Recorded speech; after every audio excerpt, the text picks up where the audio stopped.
You know, there are many gaps between scriptures when you read the Bible.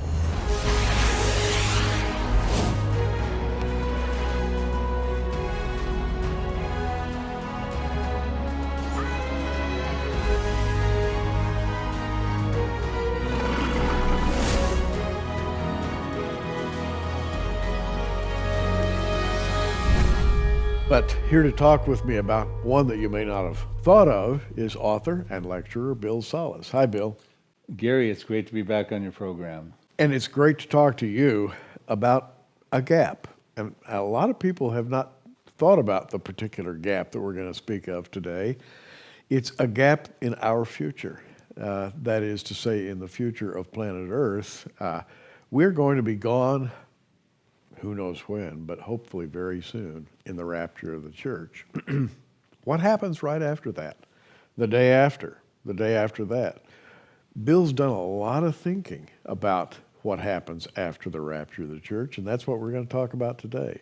Yeah, it's interesting. I call it a gap. I call it after the rapture, post-rapture, but before the tribulation, so pre-trib, the post-rapture, pre-tribulation gap period, because what starts the tribulation? It's not the rapture. It is the confirmation of the false covenant spoken about in Daniel 9:27. Indeed. And when you say confirmation, it's kind of fascinating to me because, and I'm going to turn back here in a moment, and I'm going to look at Daniel chapter 9 and read perhaps one of the most familiar passages in all Scripture. Daniel 9:27 says, "He shall confirm the covenant with many for 1 week." What a loaded sentence that is. He being the Antichrist. Confirm, what does confirm mean here? And who are the many? And what is this week? And how does that fit with what you're talking about? Right. Yeah, and that's a very important proof text concerning this false covenant. And this false covenant is so critically important. The language on it, the true content of it must be so devastating because it triggers the final 7-year tribulation period, the worst in mankind's history, years upon the earth.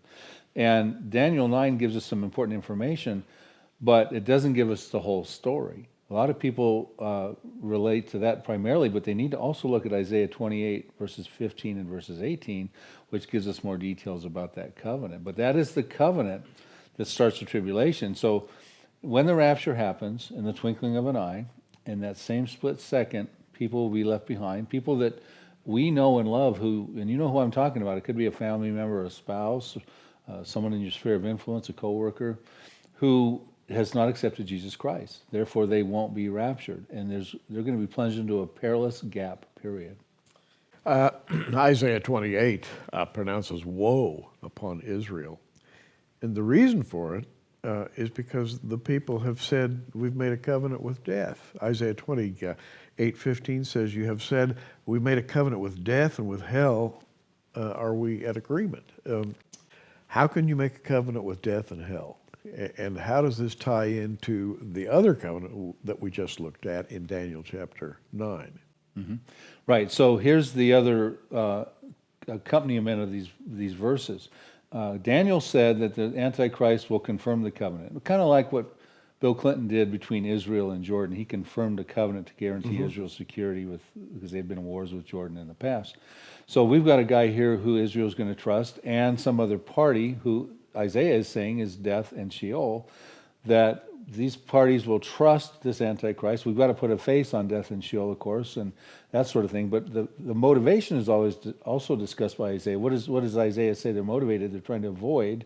What does it say there in the rest of the verse? Well, it says in the rest of the verse, you have said, we've made a covenant with death, with hell are we at agreement. When the overflowing scourge shall pass through, it shall not come unto us, for we have made lies our refuge, and under falsehood have we hid ourselves. In other words, they're saying there is a scourge coming. Right, so we've got to identify who death and hell is. We've got to identify what the scourge is that Israel is concerned about for their national security, because that's where we have to start digging into the book of Revelation, what happens in this gap, because whatever's happening to lead up to Israel's motivation to sign that false covenant is what we've got to understand. What prompts them to go to the bargaining table with death and Sheol, whoever they might be, which we point out in the book, it's the harlot world religion. Yeah, and these are rough times, apparently, that Isaiah is writing about. And if they see a scourge coming and they want to protect themselves from it, there must be some consciousness in their minds of something really bad that's in their future. Right, and let's also set the stage too, because by the time the Israel's concerned about this overflowing scourge, we've got probably a very different Israel than we see today on the map. An Israel who has probably been victorious in the concluding Arab-Israeli War of Psalm 83. The Israeli Defense Forces have proven themselves to be an exceedingly great army, fending off that war. And then you've also probably got on the heels of that shortly thereafter the Ezekiel 38 Gog and Magog invasion, too formidable for the Israeli Defense Forces, but that's okay because God stops that with an earthquake, fire, and brimstone. So we find Israel at that point in time in a whole entirely different national mindset. And yet now they're concerned about something that's going on in the world after the rapture that prompts them to confirm a covenant so they can avoid this overflowing scourge. And I think that's when you have to get into what are these prophecies that lay themselves out in this gap. And what you just said is really interesting to me because we as Bible-believing Christians have been watching Israel going back to the late 19th century, the 20th century. We've watched as God did certain things to Israel at various stages along the line, Israeli statehood, various wars, the Temple Mount War, 1967. We've watched all this with great, great interest, trying to discern, well, how close are we to seeing the culmination of the church? Of course, we're looking for the rapture. We're looking for our Lord to come back and clean up Dodge City, if you will, because things are just getting worse and worse and worse and worse. So we're watching the progress of all this, but what we just read in Isaiah it seems to indicate that something very, very bad is on the horizon. That's not currently true of Israel. I think the attitude of the average Israeli today is we're going to make it. We're doing okay. We've got our weaponry. We've got a great intelligence system. We know what we're doing, and we're confident. We just talked about Israel's national mindset in the nearby future after these prophetic wars. Let's step outside now and look at the Gentile world's mindset at this time, that Israel's of its mindset. And we have to draw our attention to 2 Thessalonians 2, because what right now, as bad as things are in the world, there are three main things that are being restrained. The church, they're so bad the church is actually being protected from them, and because the church is on earth, the world also at large is being protected from them. But a point is coming in the near future, correlating with the rapture of the church, where Satan will have no more restraint, and this was pointed out in 2 Thessalonians 2, and he will be able to forward his closing arguments upon humanity. Do you want to read 2 Thessalonians 2? Well, I'll read that because, and by the way, 2 Thessalonians 2 is one of the key passages in the Bible, just like Daniel 9, Isaiah 28. This one is really right up there. And the Thessalonians are concerned. And they write Paul saying, well, what's going on? And when's the Lord coming back? And how much evil will we see before he does? They're really, I think, legitimately concerned, as we are. We always ask the question, well, Lord, how much is going to happen before you come back? Natural question. And Paul says in 2 Thessalonians 2:2, I don't want you to be shaken in mind. I don't want you to be troubled, neither in spirit, by word, by letter from us, as that the day of Christ is at hand. Let no man deceive you by any means, for that day shall not come, except there come a falling away first, and that man of sin be revealed, the son of perdition. So this is Paul's way of saying something's going to happen, and let me tell you carefully what it is. First, and he goes on to talk about what's being restrained until that happens, and that's the danger right there. Yeah, and this son of perdition is going to oppose and exalt himself in the next verse here above all that is called God or worshipped. He's going to sit in the temple of God. He's going to show himself as God. And then he says, what is withholding that he might be revealed in his time. So there is a withholding spirit at this point in time. The mystery of iniquity, that is the mystery of lawlessness, is working. Only he who now restrains will continue to be to restrain until he be taken out of the way. So that kind of sets the scene here. There is, at that time, lawlessness is turned loose. Right, and inside of the book, the Apocalypse Road book that you'll be offering on the show, I go through all the usages of lawlessness in the New Testament, and we understand that lawlessness is sin according to John, but that's not a mystery. What we're talking about is there's a mystery of lawlessness being restrained. Lawlessness, when it's unrestrained, is sin metastasized. It'll create global chaos. It'll be an incubation period where the world will clamor for its hero, which goes on, Paul says in 2 Thessalonians, says, then the lawless one will be revealed under that backdrop. And he goes on and he talks about that'll be according to the workings of Satan with all supernatural signs and lying wonders. So these are the three things being restrained right now that are devastating, that are going to happen once the church is gone. This comes into play immediately. Satan's been concocting a plan for his closing argument. As soon as he knew when Paul wrote this, he started thinking, I'm going to have my time in the sun to deceive mankind and put forward my arguments.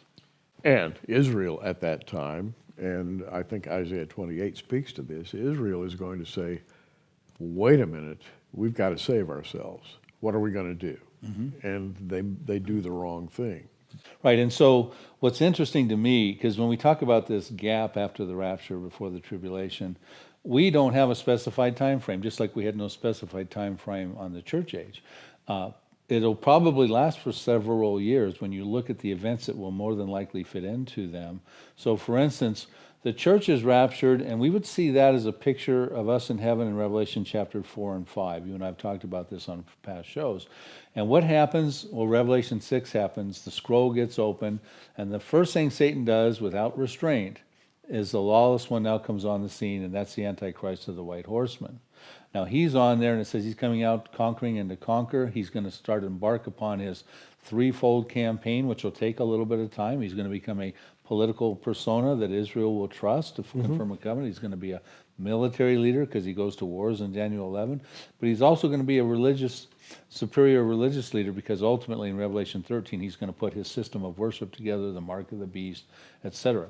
So he comes on the scene, and we have this digression of events. I personally, Gary, deviate a little bit from our colleagues, and I believe that the first 5 sealed judgments actually open up during the gap period after the rapture. They carry over into the tribulation, but for sound reasons, I believe that the first 5 sealed judgments actually happen during this gap period. Okay, now let me just restate what you said. The rapture comes, and the clock starts ticking until the beginning of the tribulation. There's a period, an unknown period of time in there, and you place the initial seals in that gap. That's right. And so we see it initially when the scroll's opened, the restraint is removed, and the first thing Satan does is put his point man on the scene. And now lawlessness is abounding, and the second seal opens, the fiery red horseman who wields a great sword, which represents wars. As lawlessness abounds, chaos engulfs the world. Would these be, for example, the Ezekiel 38 war? Could that occur at this time? Well, I have to think about that as well, because if the Psalm 83 war and Ezekiel 38 war have not happened prior, they'd be perfect candidates to be fitting in here. Now, if they've happened prior, this could be India going after Pakistan, North Korea going after South Korea, although North Korea is in trouble already now as we sit here and tape this. We'll see what's next on their agenda. But, in other words, peace is taken from the earth, and it creates a clamorous situation where you have the third seal, where you've got famines, pestilence, and scarcities, the black horseman, dark time upon the earth. This is what happens in the aftermath of wars. Someone has to deal with that. It says basically it's 2 days' wages just to buy a day's worth of food. It talks about a quart of wheat and 3 quarts of barley, but don't harm the oil or the wine on the third horseman. So now you've got a system that now needs to be in check. You've got to have a global order come in, and that's the fourth horseman. Someone's going to have to deal with the problems spreading through the world. Remember, supernatural deception is going on. There's no restraint. Lawlessness is being revealed. And now shows up death and Hades, who, by the way, you just read in Isaiah 28. Right. This is our correlation here. Now we've got the other participating party, we'll call them the signatory of the false covenant. Israel is going to sign a covenant with the fourth horseman. So now we've got an indication, listen, the tribulation can't even start until the fourth horseman if this assessment is correct. Well, that's really interesting because the first horseman is the Antichrist. The fourth one is death and Hades, and Isaiah talks about making a covenant with death and Hades. So this kind of puts it all in a package. We do. We've got the confirmer of the covenant came out with the first white horseman. Daniel 9, the Antichrist confirms the covenant. Israel, of course, already exists. They're one of the signatories of the false covenant. But what is the scourge and who is the other party? Well, the scourge is being perpetrated, it looks like, with death and Hades, because it says in the fourth horseman, it says that they have authority. Why don't you read Revelation 6 dealing with the fourth horseman of the apocalypse so we can really put a graphic look on this, who they are. Well, I'll read verse 8 of Revelation 6. And I looked, and behold, a pale horse. And by the way, parenthetically, the word pale there in Greek is chlori, which means pale green, which implies a kind of a ghastly quality. You know, when you think of a kind of a semi-dark room that's pale green color, it's sort of like reminds you of death. Pale green horse, and his name that sat on him was Death, and hell followed with him. And power was given unto them over the fourth part of the earth, and I know you have something to say about that, to kill with the sword, with hunger, with death, with the beasts of the earth. All hell breaks loose, to use an old expression. Right, so the second horseman, the fiery red horseman, had a great sword. But this culprit, the fourth horseman, has sword, famines, pestilences. He's got multiple means through which to kill. And so when it says that the fourth horseman shows up on the scene, death and hell, which happens to be in correlation with Isaiah's death and hell, the other party to the false covenant, they have authority over a quarter of the earth to kill via those multiple means. A lot of people have taught this in the past, that death and Hades kills a quarter of the earth, a couple billion people. That's not technically what it says. In comparison, Revelation chapter 9, the sixth trumpet, says that those judgments will kill a third of mankind. This is not what that says. Right. So what you've got, in my estimation, is a network of a harlot world religion that's in place that the Antichrist embraces. So you have this unholy church and state relationship, and when you draw your attention to Revelation 17, the harlot world religion, it says it sits on the beast, Revelation 17 verse 3. Revelation 17 verse 7 says the beast, the Antichrist, carries her. So it's lucrative now. We've got a system now showing up in the fourth horseman to deal with the problems going on in the world and to perpetrate this lie, this false agenda, this false gospel, counterfeit gospel. And then it gets really interesting because we don't know who she's killing or how many she's killing. And then we get a big clue in the fifth seal. Gary, do you want to read about the fifth seal? Well, the fifth seal is very, very interesting because it involves an altar. And we need to talk about that altar. When he had opened the fifth seal, I saw under the altar the souls of them that were slain for the word of God and for the testimony which they held.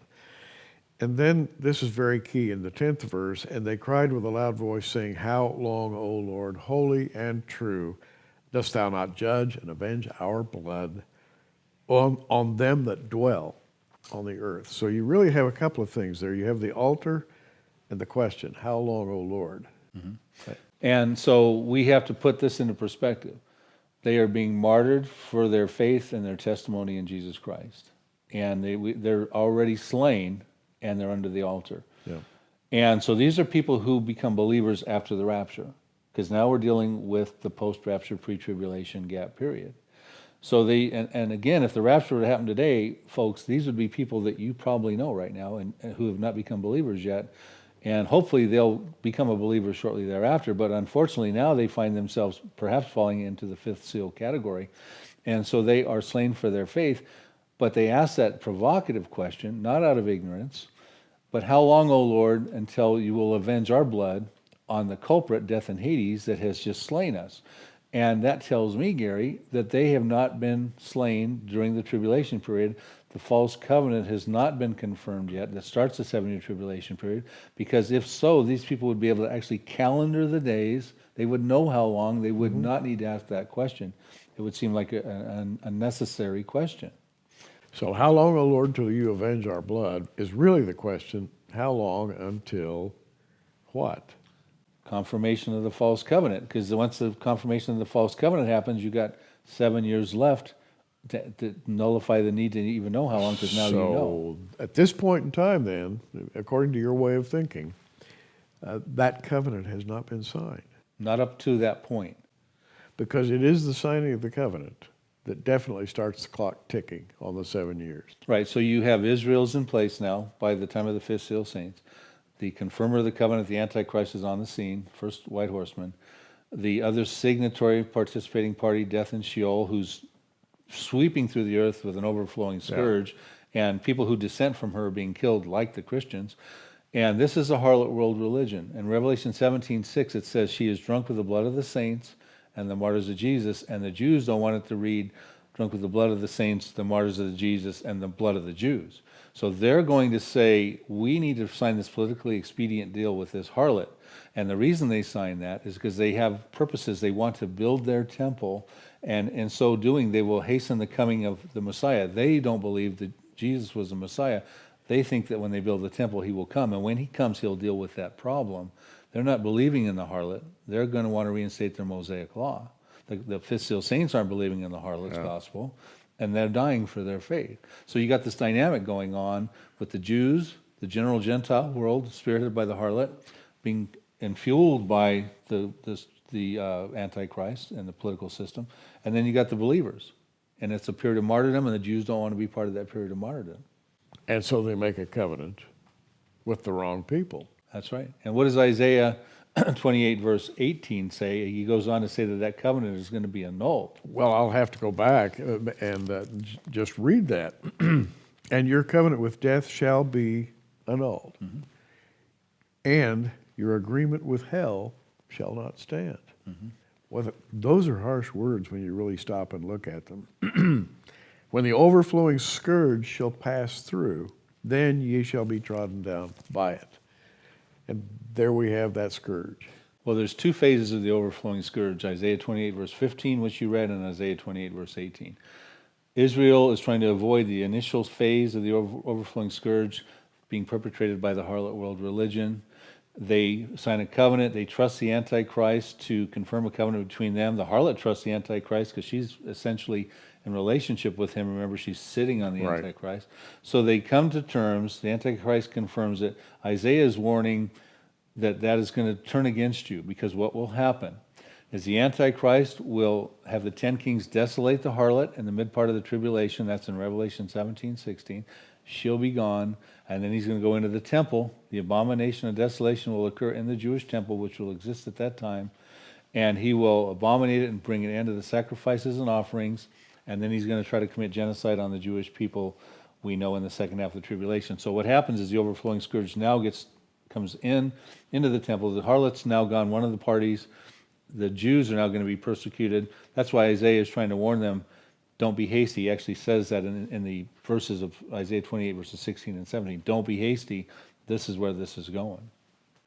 And so that brings us then to the sixth seal, and we don't have time really to deal with that, except right at the end of it, it says, for the great day of his wrath is come, who shall be able to stand? Right, so now we're getting into the wrath of God. And now we're at the time of the beginning of the tribulation. Right, and so I think one of the reasons some people struggle with the timing of the rapture, and there's this push now towards a mid-trib or now a pre-wrath argument, is they say, look, the wrath of God actually starts at the sixth seal. So if the seals are in the tribulation, we have a mid-trib scenario or a pre-wrath scenario. I would say, listen, if I'm correct, we have a pre-trib rapture and we have a gap. We don't have to worry about a pre-wrath scenario. That doesn't really fit if my thesis is correct. And I know you're willing to discuss this with virtually anybody, and you've studied it. I mean, what can I say? I'm looking at Bill's book here, Apocalypse Road. If you want to go into the depth and detail of what we're talking about, this is the book for you. And it's accompanied by a companion piece, which happens to be a DVD. Tell us about this DVD. Right. Well, the book is fairly complex because it's got a novel, a thesis that we just talked about, and a commentary. Why did I say what I said in the novel? Taking a family through the end times. The teaching DVD is good because it's not as complex. It gives you several of the lessons in the book. It puts a face on death and Hades. Who is the harlot world religion? You know, it gives you identification as to really what's going on, the inner workings of the world during this gap that leads Israel to that critical point where they confirm a false covenant. By the way, if you'd like to get these, I have an interesting offer I'd like to make you. I have 4 books by Bill Salus here and 4 DVDs. Bill, you've worked how many years on these books? It's been a 15-year climb. 15 years of work by Bill Salus, 4 books, 4 DVDs, the complete Bill Salus collection. And by the way, on our online bookstore, we're offering you the Bill Salus collection. 4 books, 4 DVDs. If you buy them, you get his new work absolutely free. In the process, you're going to save $100 over what you would pay ordinarily for this entire group of writings. And I have to say, there's a lot of research in these 8 items over here at my left hand. And, you know, I've read every one of your books. I kid you not. Thank you. Because Bill really works at what he does. That is to say, he doesn't toss this stuff off. He does a lot of thinking, and he challenges you. Just as you've done today, there are probably a lot of people out there scratching their heads, Bill, and saying, I wonder if I agree with that or not. Do I actually agree that those first 4 horsemen are pre-tribulation? Right. Good Well, discussion. yeah, I've deviated from a lot of the mainstream thinking. So it's controversial, and I've got no problem with being controversial, as when I came out with my Psalm 83 understandings and my nuclear showdown in these books you got of Iran, dealing with potentially a nuclear prophecy was vastly overlooked about Elam in Jeremiah 49. I don't encourage controversy, but if I see something that I think does deviate that needs to be brought forward, I bring it forward, and I appreciate Prophecy Watchers for enabling me to do that. The Bill Salus collection, and by the way, purchase that and get his latest work absolutely free, the book, the DVD. And I got to tell you, Bill challenges traditional thinking, and it's not something that he's just kind of come up with overnight. He's worked long and hard to develop this thesis, and we do appreciate what you're doing. I have long thought that there has to be some kind of a staging period after the church leaves and before the tribulation. And you've come along and put a lot of detail in there. Yeah, and I think the evidence is pretty clear as I present it in these books that is not going to be a 24-hour window. There is going to be probably several years there. And in a split second with the rapture, now these people get left behind and get plunged into this perilous period. And we're not even talking about the tribulation. It's been an interesting conversation. Bill Salus, God bless you and yours and your continuing work. Thanks. And we're going to see you October 13th through 15th at the Blessed Hope Prophecy Conference, and you're going to be presenting there some of your work, right? Absolutely. I am so looking forward to that. I am too. I'm Gary Stearman. Thanks for joining us today. Keep watching. We are. Thanks for joining us on Prophecy Watchers. In the meantime, keep watching, everybody.